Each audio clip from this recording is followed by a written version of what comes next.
Welcome to the Pacific Research Institute's podcast. I'm your host, Romina Ichon.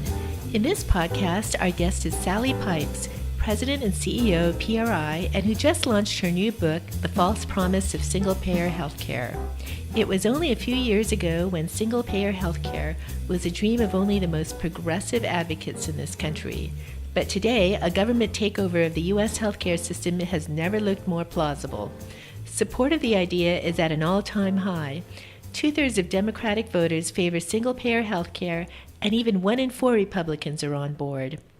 In this podcast, Tim and I, PRI's Director of Communications, and I chatted with Sally on her new book as she makes a case against single-payer by offering evidence of its devastating effects on patients in Canada, the UK, and even here in the US.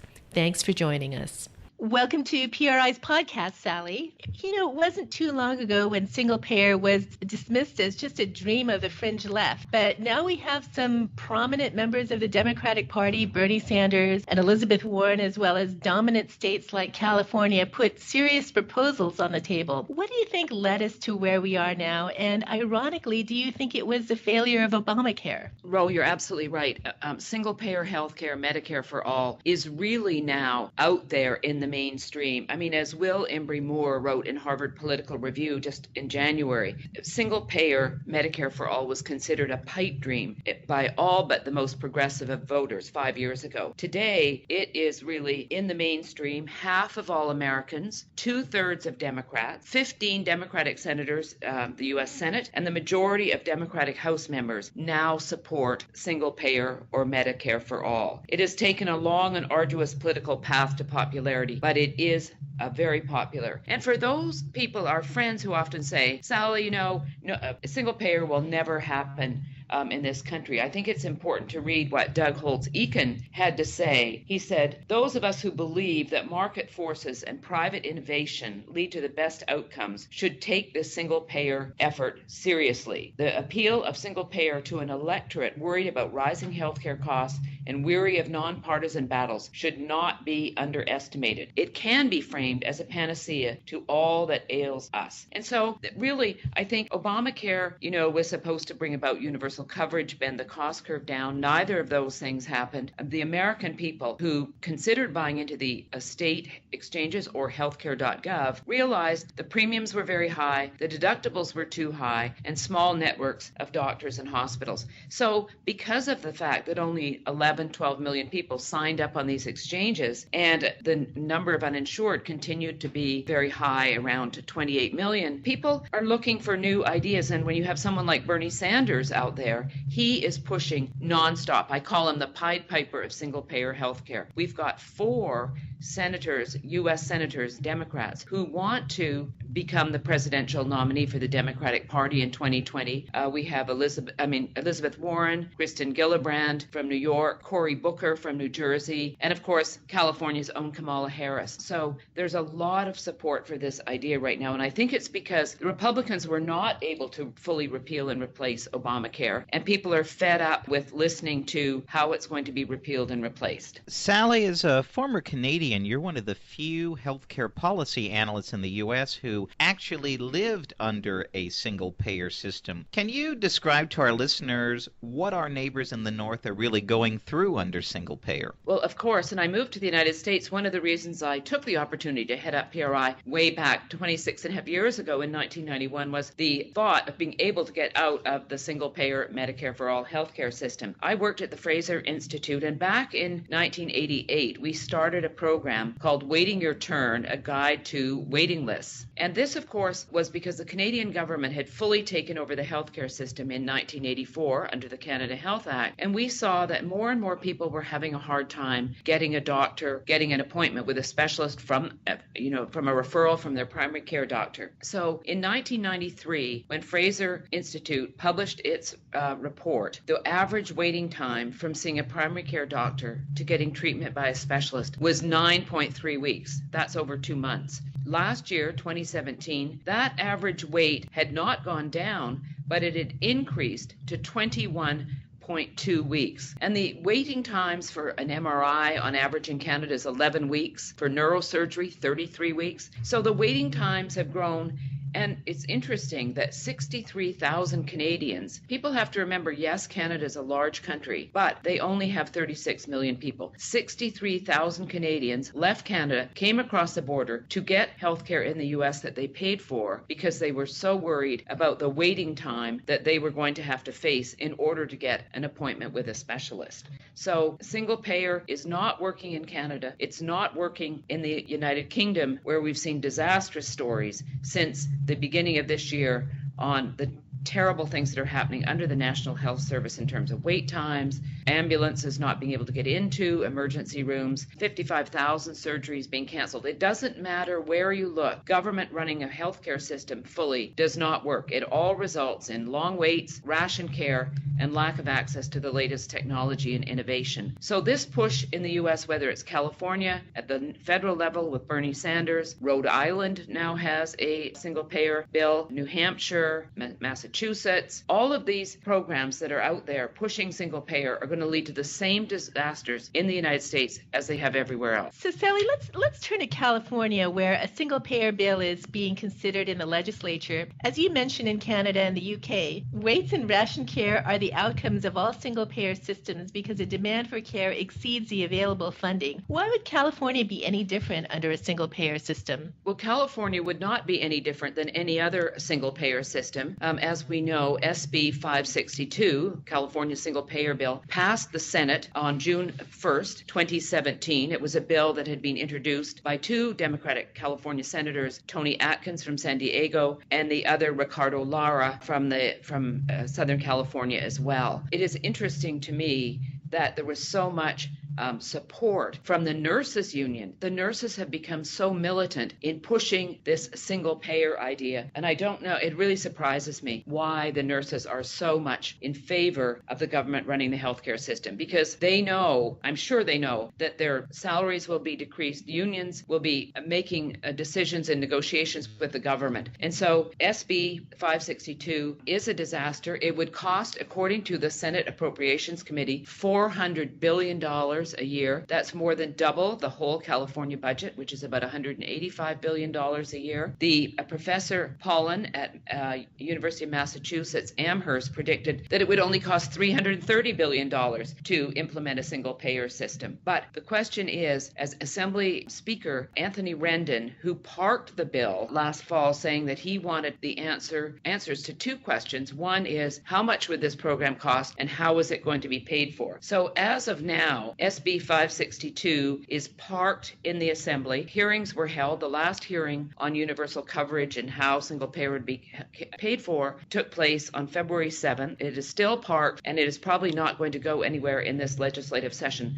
But it's not going away. It's very much alive. And in California, with Gavin Newsom most likely being the Democratic gubernatorial candidate this November 2018, it has been said by him that his key issue in this campaign will be single-payer health care. Kamala Harris, the senator from California, just came out on the weekend and said that she is supporting Gavin Newsom for two things. One is single payer, and the other is his quick support of gay marriage. So it's not going away. And I think the interesting thing is that if California does get a single payer healthcare bill passed, what does that mean for us as patients? What does it mean for doctors? And I think what we're going to see is many doctors will retire early from medicine, or they will move to another state where they will still be able to practice the kind of medicine they want. And for us as patients, we will have long waiting lists and ration care because there will be fewer doctors to support this initiative, which is really more comprehensive than Canada's single-payer healthcare system. It covers prescription drugs, dental, vision, long-term care. Those things are not even covered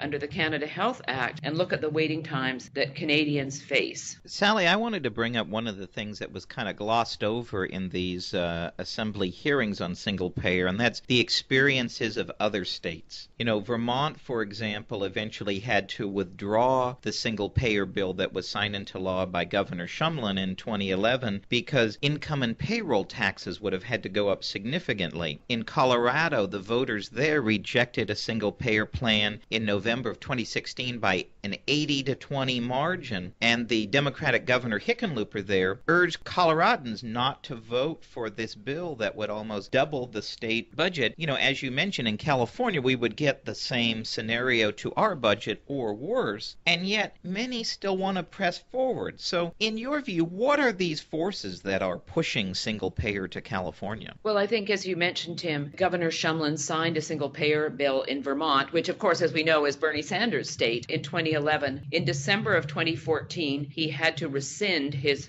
signature of the passing of that bill because he said payroll tax increase and the income tax increase just could not be afforded in the state of Vermont. In Colorado, as you mentioned, the initiative there, Amendment 69, went down 80-20, with Governor Hickenlooper saying that this could not be afforded in the state of Colorado. So it's interesting that the extreme progressives, people who really want government to control all aspects of our lives, and healthcare is a big entitlement program, they really want government to run the healthcare system fully. If you look in the United States today, 50% of our healthcare is in the hands of government, whether it's through Medicare, program for our seniors, Medicaid, the program for low-income Americans, the CHIP program for children, and the VA. The Veterans Administration is a true single-payer system in this country, and you see nothing in the news but disasters about the VA system. Patients, our military who have worked so hard on behalf of this country, patients dying on waiting lists, patients dying on gurneys, hospital costs way out of control. We have a real single-payer system, and it's not working. In California, under the bill that Atkins and Lara introduced, there would be no private insurance allowed, and the state would have to go to the federal government and ask for a waiver so that they could take over the Medicare and Medicaid programs. There would be no Medi-Cal in California, no Medicare. Everybody would be enrolled in a system run by the state of California. And very few people seem to understand that when you have single payer, there is no private coverage. Many people surveyed, 47% of people surveyed about whether they supported single payer, thought that they would be able to keep their own private health insurance plan. And of course, that does not happen under single payer. So I think it really is a initiative that the left sees as sort of a real way for government to take over another aspect of our lives. Sally, you alluded to this earlier. Among the strongest supporters of single-payer healthcare are the nurses and the physicians, especially the doctors who work in academic settings. We have some data here. General practitioners, who are called primary doctors in the U.S., are paid between $80,000 and $121,000 under the National Health Service in Britain, compared to about $217,000 in the U.S. And nurses in the U.K. have an average starting salary of just $22,000, one-third of the starting salary of U.S. nurses. It's interesting. You wouldn't think of doctors and nurses are as part of the far left, but obviously I would think that they seem uninformed when they would, if they saw this data, and would realize that their salaries would drop precipitously under single payer. That's a very good point. And, it's interesting in the UK, where, as I've talked about, all of the fact that long waiting lists, 55,000 surgeries being canceled, hospital corridors are the new emergency wards in the United Kingdom. So why is it that nurses in California and nurses around the country, so many of them support single payer when the average starting salary for a nurse in Great Britain is just $22,000? It's interesting to me, if these nurses like this single payer system, they should move to Great Britain, because they had an announcement a couple of months ago that because there was such a shortage of doctors and nurses in the UK, they opened up to offer 600 positions for doctors alone to come to the UK and work as doctors. The results just came out. They were short 500. Only 100 doctors took up the option to come to Britain and work under the National Health Service. So I don't know why, if the nurses love this, I think they should go and live the system and see how they like it, because they make so much more money in the United States and they have so much more latitude in what they're doing. British nurses are quitting in droves because they have to work long hours for very, very little money. And of course, general practitioners or primary care doctors in the UK, make that between $80,000 to $120,000. Here, the average salary for a GP primary care doc is $217,000. $100,000. It's double what they're making in the UK, and doctors have a lot of latitude. So I think the docs that really support the idea of Medicare for all or single payer are those doctors who work in an academic setting or who work for a hospital, where we're seeing many, many young doctors not starting out in private practice, but joining hospitals because it's less work and they don't have the paperwork involved with insurance companies. But I think one of the things, my cousin's a doctor in Canada who said that people in the US don't realize they have to get paid too. And so while they don't have insurance companies to deal with, doctors have to submit their reimbursement bills to the provincial government to get paid. Doctors are basically union members in Canada. Their salary is determined by their provincial government. It doesn't matter whether you're the best ophthalmologist or the worst, you get paid the same. And it takes a long time to get paid by your provincial government. So, the thing that worries me the most is that if we get single payer, the best and the brightest are not going to go into medicine. If California gets single payer, for those who do go into medicine and who do become specialists, will they come to California to practice? It's highly doubtful. Sally, one of the things that people may not realize under single payer is that the government is the only supplier of health care. You've touched on this a little bit earlier, but can you describe to our listeners what single payer health care will mean to residents in California, including the loss of all insurance? So if we get a single payer system in California,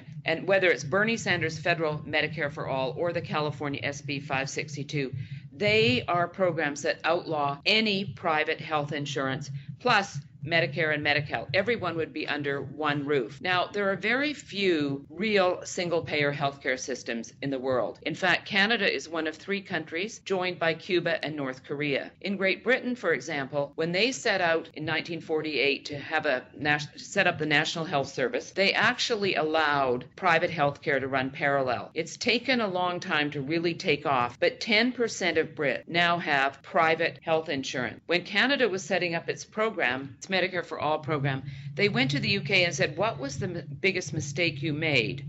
And they were told, allowing patients to have private health care as an alternative. And so Canada does not allow private health care for anything that is covered under the Canada Health Act. Now, LASIK surgery, cosmetic surgery, those aren't included under the Canada Health Act. But for most everything, surgeries, doctor's appointments, everything is covered by the government. And that's where you get the long waits of 21.2 weeks from seeing a primary care doctor to getting treatment by a specialist. Sally, you alluded to this earlier. Many Americans don't realize that we do have a single payer system here in the U.S., and that's the VA system for our veterans. And, it's all over the headlines. The government has been trying to fix the problems of the VA system, and they're still pretty widespread, and they haven't been able to solve them. What do you think is the fundamental problem that the VA system has and preventing them from, getting the care that our veterans need? So under the Veterans Administration, which is set up for our vets, to me it is a crying shame that we do not offer the very best care